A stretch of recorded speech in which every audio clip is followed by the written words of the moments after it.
नमस्कार. होम मिनिस्टरमध्ये मी आदेश बांदेकर आपणा सगळ्यांचं मनापासून स्वागत करतो. आजी आजोबांचं नाव आहे म्हणजे आजी निलिमा सदाशिव ठाकूर आणि आजोबा सदाशिव मंगा ठाकूर. लग्नाला 50 वर्ष पूर्ण झालेली आहे. तर सुरुवात करूया आजच्या गप्पांना. नमस्कार. बरं द्या ओळख करून सगळ्यांची. ही मोठी मुलगी आहे. नमस्कार. जावई लद्दाखला असतात. हो. हा मोठा मुलगा. नमस्कार. ही मोठी सून. नमस्कार. 2 नंबरची ही मुलगी. नमस्कार. ते 2 नंबरचे जावई. ही 3 नंबरची मुलगी. नमस्कार. ते 3 नंबरचे जावई. नमस्कार. आणि हा लहान मुलगा. नमस्कार. त्याची ही मिसेस. नमस्कार. आणि ह्या माझ्या मैत्रिणी आहे. पण लहानपणापासून आमचं खूप म्हणजे बॉन्डेज असतानाच आमची ओळख आहे, त्यापासून अजून टिकलेलं आहे आमचं सगळं मैत्री पण. बरंच टिकलंय हो ना. अभिनंदन. आणि ही एक मुलगी माझी. हो हो हो. आणि ती नात आणि तो पंतू.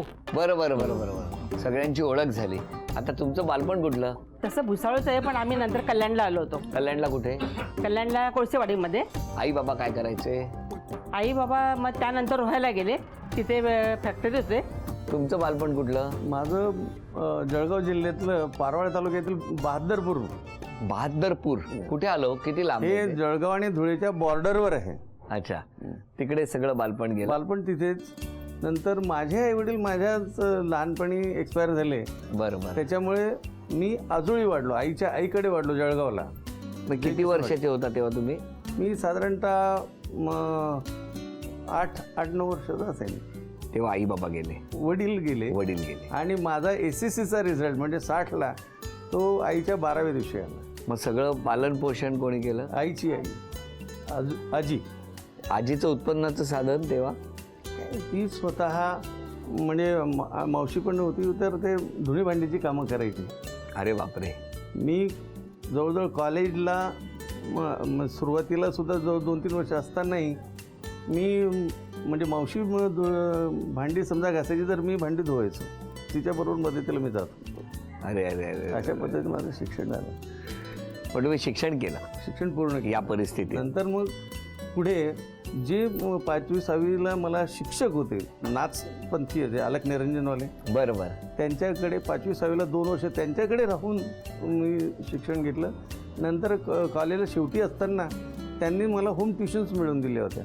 बरं. आणि ते होम ट्युशन्स करून माझं शिक्षण झालं पूर्ण. तुमच्या बाबतीत कसं हो? माझ्याबद्दल असंच, मी एकच होती. त्यामुळे काय पूर्वी कसं होतं की शाळा आणि चूल असं कुठे बाहेर जाणार नाही काही नाही. त्यामुळे आमच्या आईने अगदी शाळेत आली की पहिले चुलीचा स्वयंपाक कर, तुला सासरी जायचं आहे, मग तू एकटी आहे त्यामुळे मग हे जण. त्यामुळे माझं तेच लाईफ अगदी शाळा आणि त्यापेक्षा 3 भाऊ मोठे, 3 भाऊ लहान आणि हा मधला लाडका दिवा. लाडका दिवा म्हणाले तुम्हाला? का असं म्हणाले? एकटी आहे ना म्हणून. हो. 6 भाऊंची एकच आहे मी. अच्छा, म्हणून. म्हणून मग ते लाड लग्नानंतर पण सुरू राहिले का? हो. काय हो सांगता? हो. मग कसे भेटले कसे तुम्ही? नाही, आम्ही म्हणजे तसं, कारण आजीकडे मी वाढल्यामुळे आजी आणि काका चुलते जे होते त्या वडीलधाऱ्या मंडळीने ठरवलं. त्यांच्या शब्दाबाहेर राहणे शक्यच नाही. त्यांची जी पसंती ती माझी पसंती. आमचं लग्न तरी आम्हाला माहिती नाही आमचं 4 सर लग्न आहे तरी असं आमचं लग्न झालेलं आहे. मग कारण पूर्वीचे लोक चुलत भावाचं आणि चुलत बहिणीचं लग्न आटोपल्यानंतर रात्री या वडीलधाऱ्या मंडळींची बैठक झाली.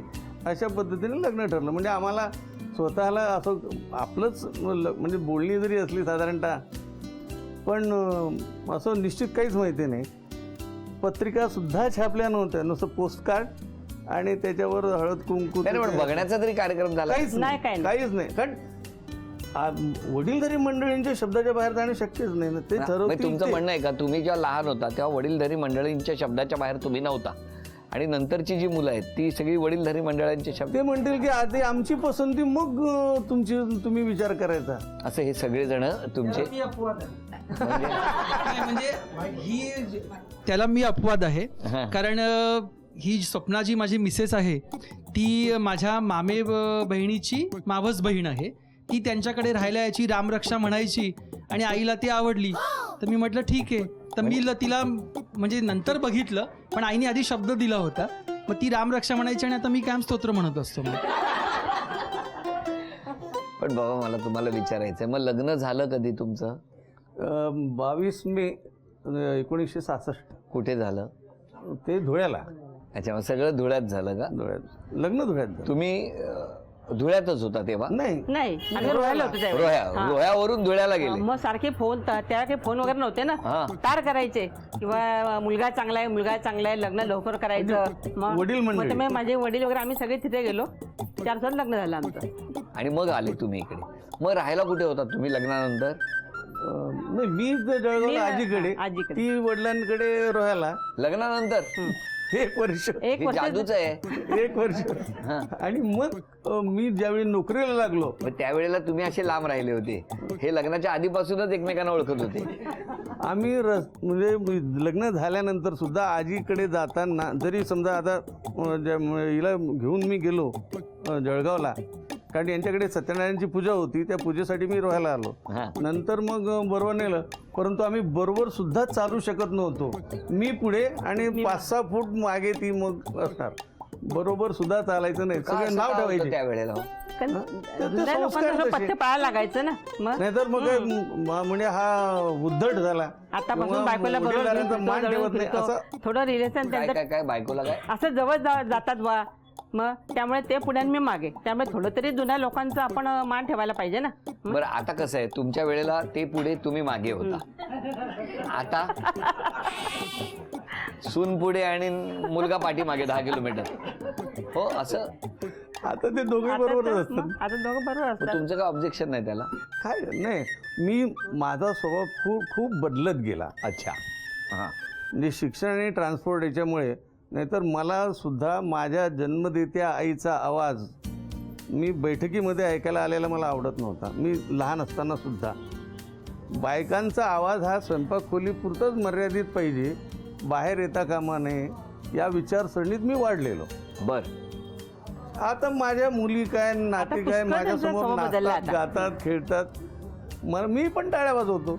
अरे वा, हा केवढा चांगला बदल झाला हो. आता मला सांगा, मग त्यावेळेला लग्न ठरल्यावरती ते धुळ्यात, तुम्ही रोह्यात, मग एकत्र कधी राहायला लागले? एक वर्ष मी तिथे 1 वर्षानंतर, 1 वर्षानंतर म्हणजे साधारणतः हैदराबाद. 68 कडे हैदराबाद म्हणून गाव तिथे राहतो आम्ही. एडलाबादला. बरं बरं बरं. हैदराबादला होतो आम्ही. एडलाबादला मग आम्ही स्वतंत्र एकत्र राहायला लागलो. राहायला लागलो. मग तेव्हा तुमचं उत्पन्न किती होतं?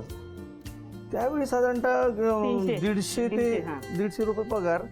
पण त्यावेळी आमची सुरुवात सुद्धा संसाराची 1 चटी, 1 लोखंडी पेटी, त्याच्यामध्ये किराणा सामानाच्या पुड्या पुड्या पुड्या सर्व अशा, ही आमची संसाराची सुरुवात.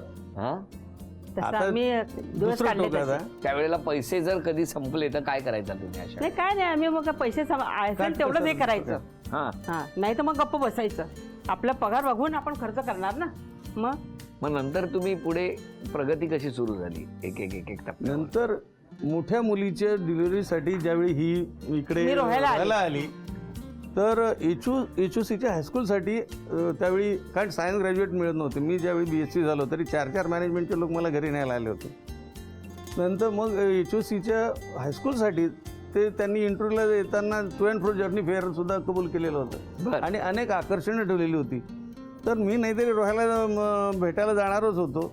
तर HUCचे तिथे हायस्कूल मिळालं, आनंद नाही मिळणार तरी दुःख नाही, अशा पद्धतीने मी तिथे गेलो. तर मी फ्रेश B.Ed त्यावेळी 68-69ला. आणि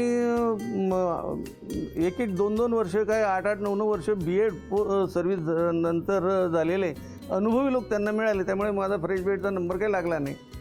मग आमच्या सासऱ्यांचं म्हणणं पडलं की तुम्हाला जर त्या शाळेत इंटरेस्ट असेल तर आपण इकडे जवळपास पाहू. आणि मग रोह्याला मळेकर म्हणून आमच्या कोएसओचे सेक्रेटरी होते. आणि तुम्ही रोह्यातच होते. आलात? रोह्यात आलो, परंतु मी रोह्याला थांबलो नाही. कारण त्यांनी ऑफर केलं मला, ते वयस्कर असल्यामुळे मला आरेकारेच करायचे. तुला रोह्यात मेंदळे हायस्कूलला यायचं आहे का? म्हटलं अजिबात नाही. मग पनवेल प्रिफर केलं. बरं बरं बरं. आणि पनवेलला जून 69 पासून मी पनवेलमध्ये आला. पनवेलमध्ये. कसं मग पनवेल मधला संसार कसा सुरू झाला? मग तो जरा हळूहळू जरा कधीतरी त्यांना बोलू द्या. बोला. तो हळू जरा वाढत गेला ना. मग इथे पगार 700 रुपये वाढला. अरे वा. हा, पनवेलला आल्यानंतर. मग त्यानंतर मग आता हाव सुट्ट्या किंवा पगार वाढलाय, मग हे घ्यायचं ते घ्यायचं असं सुरू झालं आमचं पनवेलला आल्यावर. तुम्ही 50 वर्षाच्या संसाराचं श्रेय कोणाला द्याल? नाही, संपूर्ण म्हणजे अगदी काटकसरपासून तर मुलांचं संगोपन खऱ्या अर्थाने तिने केलं. कारण बदली झाल्यानंतर मी बाहेर असेल, पण मी स्टेबल ठेवली फॅमिली पनवेलला. कारण जर माझ्याबरोबर मी फॅमिलीला मिरवलं असतं तर सामानाची मोडतोड ते मुलांचं वातावरण बदलत जातं, अभ्यासावर परिणाम होतो. मी स्वतः शिक्षक आणि नंतर जवळजवळ मी 35 वर्ष एकूण शिक्षकी पेशा केला. त्यातले 30 वर्ष मुख्याध्यापक होतो, त्यापैकी 25 वर्ष ज्युनियर कॉलेजला प्रिन्सिपल होतो. शिक्षक असल्यामुळे ते कमीत कमी तास संपेपर्यंत काही शांत राहत नाही.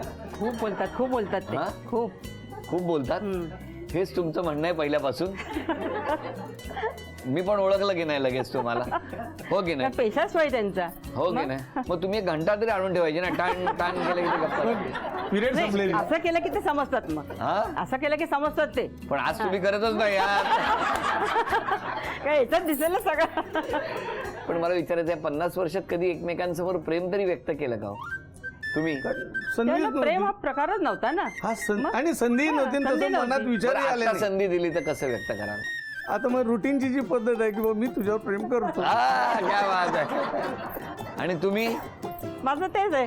हा, काय? तुमच्यावर प्रेम करते मी. अरे, ठीक आहे. त्यांनी मस्त सांगितलं, मी प्रेम करते पण त्यांच्याकडे बटन आहे, ते मांडीवर हात ठेवले की गप्प बसतात. म्हणजे मी प्रेम करते पण गप्प राहा असं. बरं, मला आता तुम्हाला विचारायचं की आता या ठिकाणी मी काही प्रश्न विचारणार. या प्रश्नांची उत्तरं तुम्ही कशी देतात आपण बघूया. घ्या. दोघांचीही प्रश्नांची उत्तरं जर समान आली तर बक्षीस मिळणार. आजीनी तयार केलेला आजोबांचा आवडीचा गोड पदार्थ.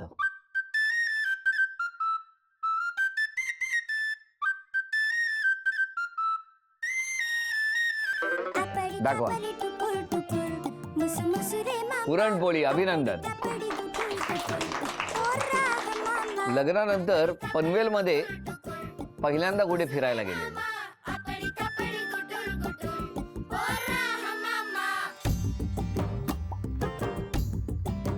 दाखवा. ST stand. तुम्ही कुठे गेला होता? गणपतीला, मडला.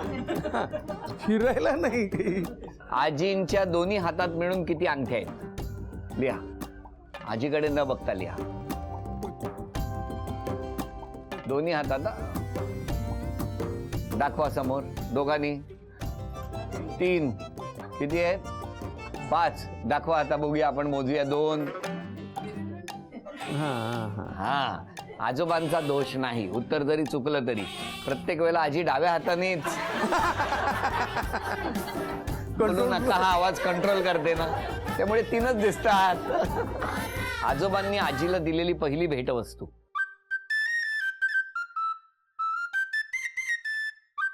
चला दाखवा. अभिनंदन. बरं, पुढचा प्रश्न. मुलांपैकी किती मुलं तुम्हाला? 5. प्रश्न हा आहे, 2 मुलगे 3 मुली. बरं, या 5 जणांपैकी सगळ्यात जास्त मार कोणी खाल्ला आहे? लिहा. काय आनंदाचा विषय असल्यासारखे हसले. दाखवा. रुपेश म्हणजे कोण? 100% मानू. नाही, यांच्या सगळ्यांच्या वाटेने यांना सगळ्यांना प्रोटेक्ट करण्याकरता मी जबाबदारी घ्यायची होती. म्हणजे तुम्ही शांत होता, सगळे मस्तीखोर होते. ते शांत नाही, व्रात्यपणा करण्यात मजा असते, ती मजा पण मी घ्यायचो आणि यांना वाचवायचो पण आणि मार पण खायचो. पण दोघांपैकी हात कोणाचा लागतो?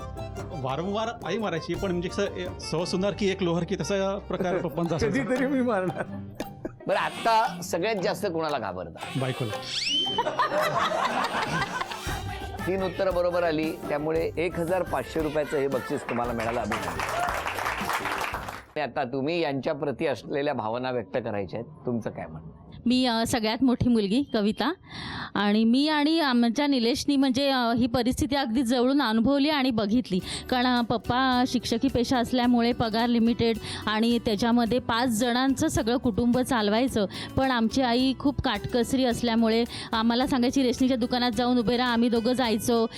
परत काही दळण आणायचं वगैरे छोटी छोटी बारीक कामं आमच्याकडून व्यवस्थित करून तिने इतकं सगळ्यांना आता शिस्तबद्ध केले, सगळ्यांना व्यवस्थित आम्हाला घडवले शिक्षणाच्या बाबतीत आणि सगळ्या बाबतीत. आणि आई पप्पांचं म्हणजे पप्पा थोडं तापट आहे, पण आई चापट आहे, तरी आई शिस्तबद्ध खूप आहे. जरी कोणी पाहुणे आले आणि त्यांच्यासमोर काय खाऊ मागितलं आणि काय मस्ती केली की नंतर काय खरं नाही मग त्यांचं. तुमच्यावरती कोणाचा प्रभाव आहे?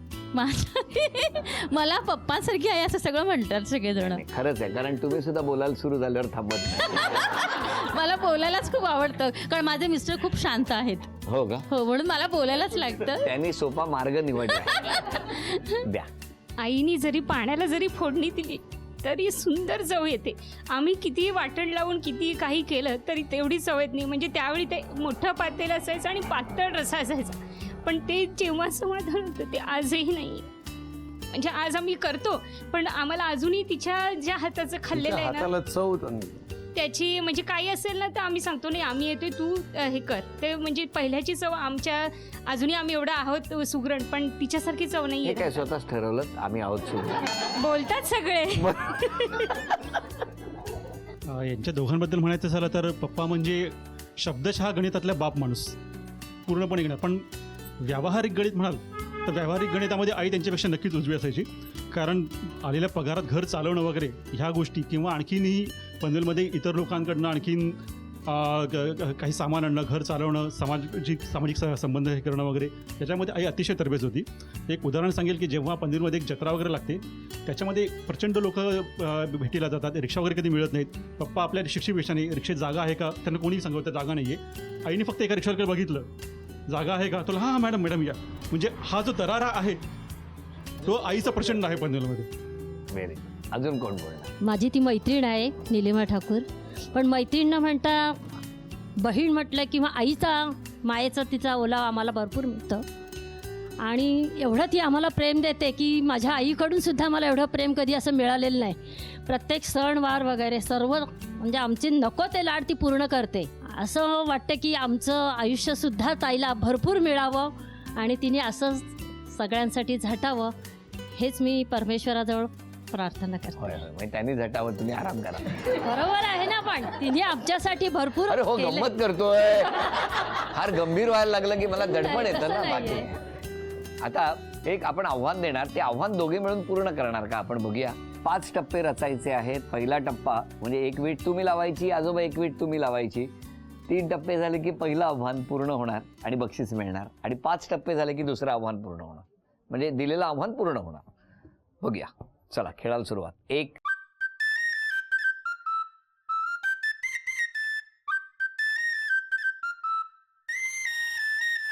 अपडी तापडी टुकुर टुकुर मुसु मुसु रे मामा अपडी तापडी गुटुर गुटुर ओरा ह मामा अपडी तापडी टुकुर टुकुर अभिनंदन. चला पहिलं आव्हान पूर्ण झालं. ओरा ह मामा. आणखी एक टप्पा. सावकाश, खाई नका करू आता.